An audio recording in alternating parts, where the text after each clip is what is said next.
the job interview. Cora was watching the weather forecast on TV. The weatherman said, "Tonight the wind will be very strong. Be careful if you go out." "I hope the wind will be gone by tomorrow," thought Cora. "I have a job interview. I want the job very much." Cora went to bed early, but she did not sleep well. The wind was very strong and noisy. She could hear bangs and crashes. The windows rattled.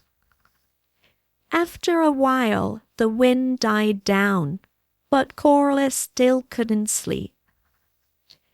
"I am so nervous about my job interview. I want to do well," she thought. Finally, it was morning. The sun was shining. There was no wind. "I am so pleased," thought Cora. "The weather is okay." After breakfast, Cora dressed for her job interview.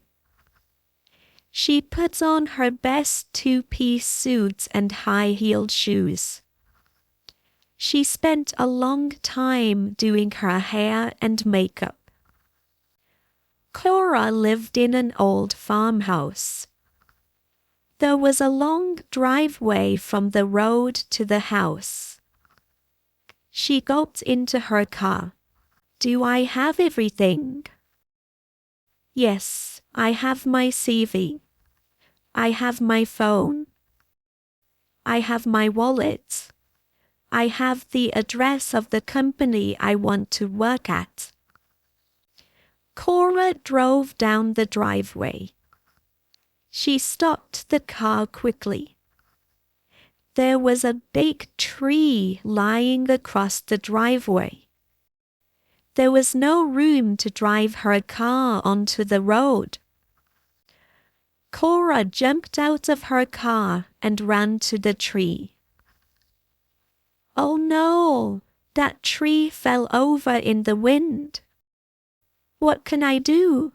I can't move it. I will miss my job interview." She started crying. Then Cora heard a voice. "Cora, are you okay?" It was her next-door neighbor. His name was Mr. Jenkins. "Yes, I'm okay," said Cora. "But I can't get out, and I have a job interview." "I came out to the road to look in my mailbox," said Mr. Jenkins. "I saw the tree. Then I heard your car. Then I heard you crying. Don't worry." Cora could hear Mr. Jenkins on the other side of the tree. "I can't move it," he said. "We need men and machinery." "But I have a job interview." Cora was very unhappy. "Okay, you can't climb over it, but you are a small person. Maybe you can crawl under it," said Mr. Jenkins. "I will get my cutters. I can cut some small branches." Cora waited. Mr. Jenkins cut the small branches near the ground. He made a small space under the big tree trunk. "Now you must crawl on the ground like a baby," he said. Cora looked at her best suit and her good shoes. "I might get to the interview, but I will look terrible," she thought. She went back to the car and found a supermarket bag. She put her shoes, jacket, and purse in the bag. Then she got down on the ground. She pushed the bag in front of her and crawled under the tree. Sticks and leaves pulled at her hair. Her face was covered in dust, but she kept moving. Mr. Jenkins was pulling branches to make more room for her. He was shouting, "Come on, Cora, you can do it." Finally, Cora was on the other side of the tree. She stood up. Her face and hands and knees were bleeding. She had leaves in her hair. "I can't go to the interview like this. I look like a crazy person," she said. Mr. Jenkins laughed. "Of course you can. I will drive you there. You can make yourself tidy in the car. Where is the interview?" "It's at Safe and Well Insurance Company on Colombo Street," said Cora. "Get in my car and wait a minute," said Mr. Jenkins. "I must go and tell my wife I am going out for a while." Cora got in the car. She took off her tights. They had many holes in them. She found some tissues and some wet wipes. She cleaned her face and hands and knees. "Mr. Jenkins has been gone a long time," she thought.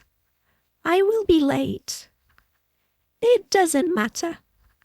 No one will give me a job when I look like this."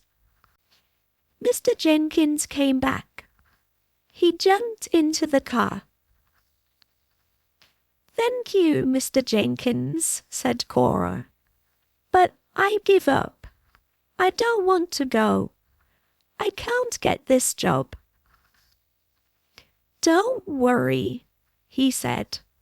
"Everything will be fine." He drove down the road. He was smiling. When they reached Colombo Street, Mr. Jenkins parked outside the office building. "Go in," he said. "I will wait for you here." Cora went into the building. Her hands and knees hurt.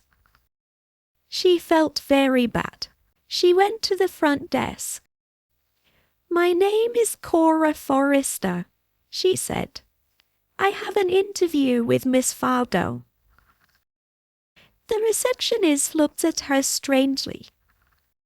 "Yes," she said. "Miss Fargo is waiting for you. But do you know you have leaves in your hair?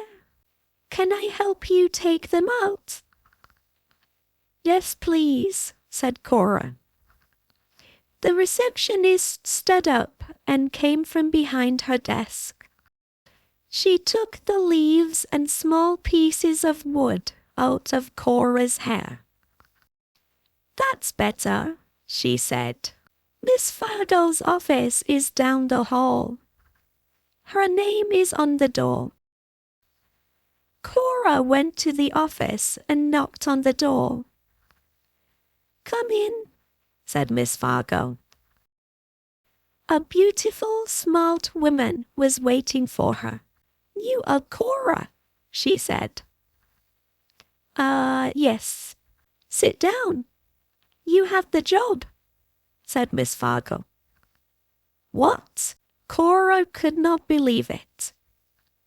"But you haven't looked at my CV. You haven't asked me any questions. And I look very untidy.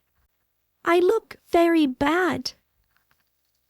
I had a phone call from your neighbor. He told me what happened. He told me what you did.